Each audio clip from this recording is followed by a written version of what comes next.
So, if we were to summarize this whole week of trading, I will call it crazy, emotional, and educational. Crazy, emotional, educational. Yeah. Why is it crazy, bro? I took 6 trades in a row, and they were all losses. 6 losses in a row. More. I think this is the second time I'll be in this kind of position again. But the first time I was in this position, I was up around 4%, so I didn't really feel the drawdown pressure. But this time around, I was in deep drawdown of -5%. Like drawdown, not break even, not profits. I was in drawdown of my real capital, which is my funded accounts and all my other trading accounts that my two other trading accounts that are in phase two. The month of March, I had a plan to make me probably 8%. Perhaps I don't know, but so January I made 2%, February I made 4%. So I was like, I think that's like multiple of two. So 2 times 2, 4, then 2 times 4, 8 in March. But like two 4 divided by I don't even know. I'm sure I'm down -6%. And it has been really tough. Right, I won't lie, it's been really tough. I, and the one of the painful thing and the most the crazy thing about this was I had trades that I saw I could have taken and they would have put me up probably break even. I'll have made around 6% from those trades and the whole 6 losses I would have been cleared of, right? And I also made probably some execution errors. But the execution errors I made beforehand, before taking those trades, I wouldn't have considered it an execution error. But afterwards, then I can look back and say, oh, probably there's a mistake I made here, and I just work on it because we're growing, and I don't have that so much data to say, oh, I know my system very well. No, not yet. I just started learning, so I'm still growing in it. That's why I've dedicated time to just I've decided to trade on my own, trade with have a mind of my own, yeah, which is not relying on anybody's setups or any kind of groups. Yeah, just trade my own setup, and that's like we should also do the same. Because if you want to grow, you would need to have a mind of your own as a trader because you cannot just keep swaying around and just be jumping from one group to another, thinking of you want to get a confirmation from here, confirmation from here. You want to take a trade, you are sending it to your friend or you are trying to check a group, probably your mentor, whether your mentor also took that same trade. You're not gonna grow, yeah. Your bank account might grow, but you are not growing because you will get to those periods of drawdown, get to those periods where emotional decisions, where emotions will come in and you would make wrong decisions because you don't have the experience and the emotional strength of that person of that mentor you copying his trades. You're just copying the trade, but you don't have the emotional strength because trading goes beyond just the technicals, just beyond buying and selling. It's more of the way you think, the way you manage your emotions, and the way you manage your risk. Yeah, that compounds to where whether you're gonna become a profitable trader or not just really the strategy kind of thing, right? And having taken, because on Monday, I started the week on Monday. On Monday, I had a trade, GBP USD, bunker trade.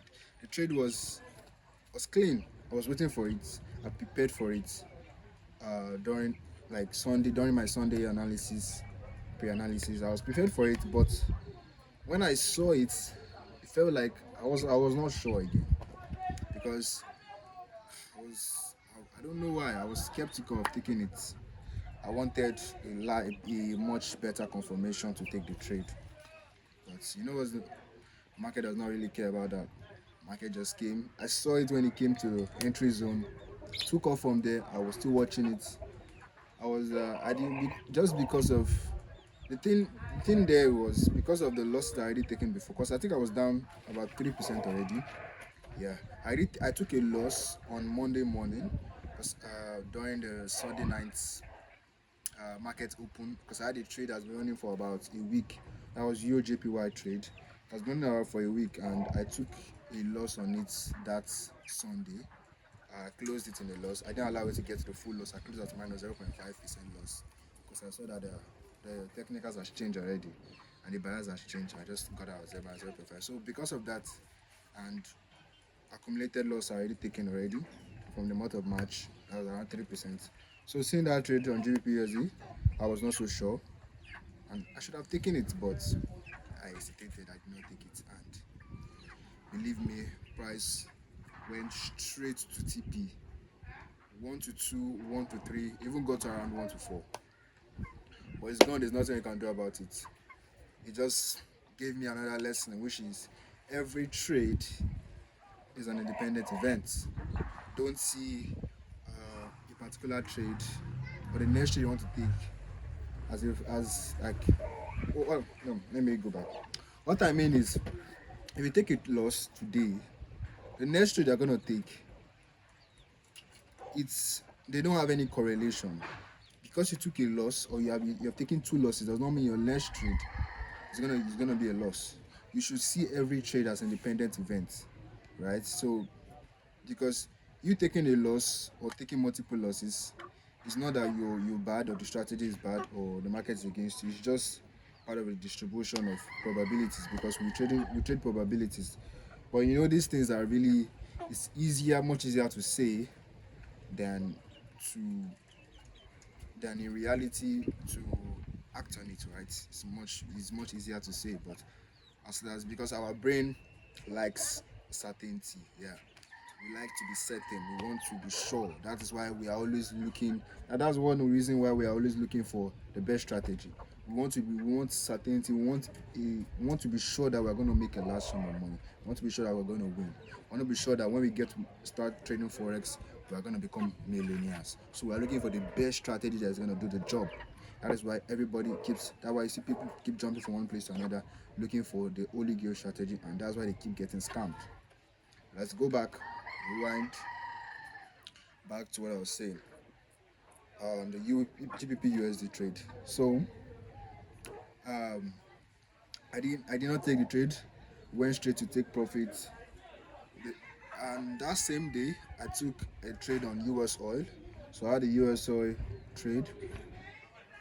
I didn't make I didn't follow my trading plan or my trading rules of taking a particular trade to 100% because normally I would wait for another block. I use another block, an unmitigated other block as a POI.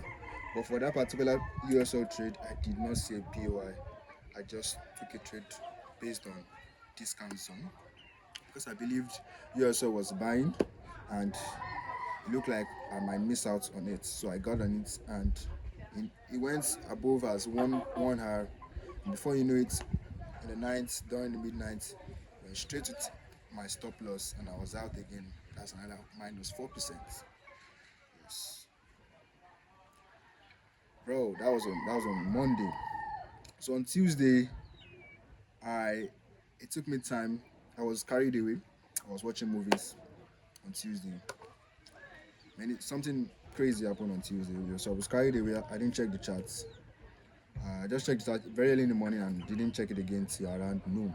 And by noon, when I checked the chart, I saw that I marked out a sell setup on USJPY and I did not take it. And it went straight to take profit again. I marked it out. I was gonna take it because there's no how I will mark a setup out and expect not to take it. But I don't because I think when I marked it out, price was not close to my POI. So I was thinking it's gonna take time to get there and I didn't place an alert on it. And guess what, price got there It's just sniper an entry and went straight to my take profit. No time. Like those trades, they were not like within a day. Normally, my trades usually take around 3 days, 4 days, 5 days. But these two trades, GBP USD that I missed on Monday, USD JPY that I missed on Tuesday, they didn't even take. They took hours. And that was about 6 hours on both trades combined. So I missed that already, and that was it again. On Wednesday, I think on Wednesday I did not take any trade. Then on Thursday, I took another trade, a USD JPY trade. So after missing out on the first one, which was ETP, I saw another opportunity on USD JPY. I took it, and believe me,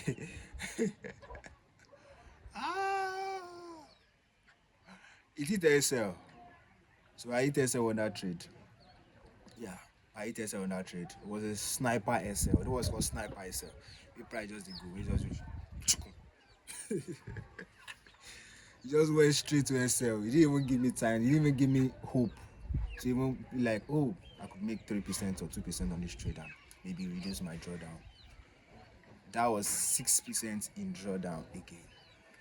So, but I had another setup on US oil. While that trade was, while the USD trade was happening, so I marked out US oil and I told myself that was the only trade I'm going to take for this week. Today is Friday as I make this video. The trade is still running.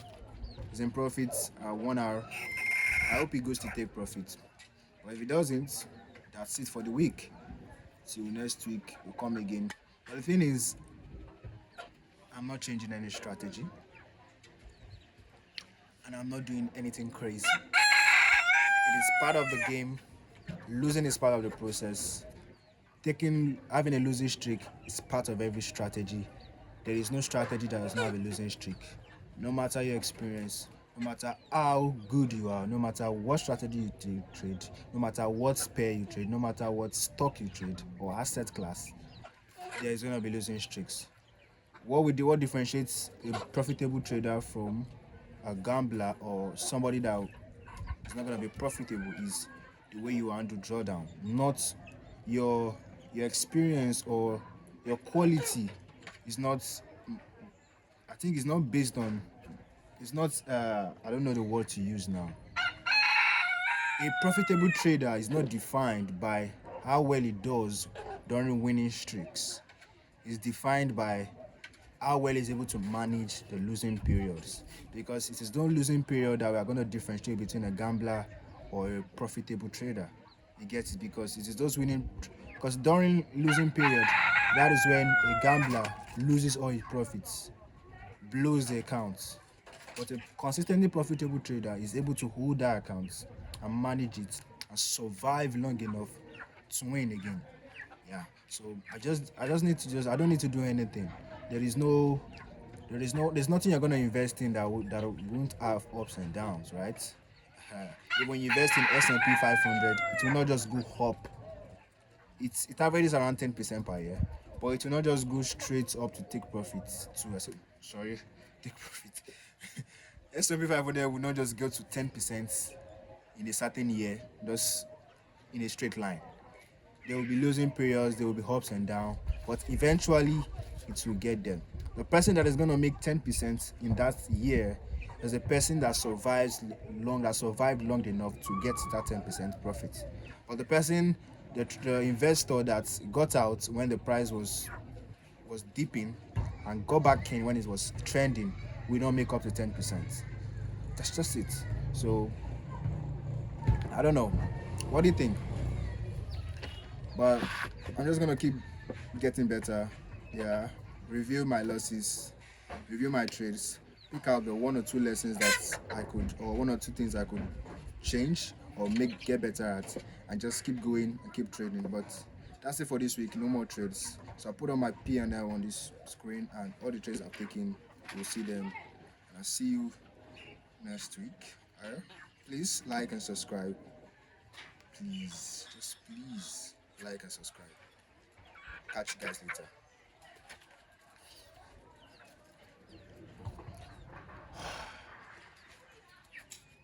Like and subscribe.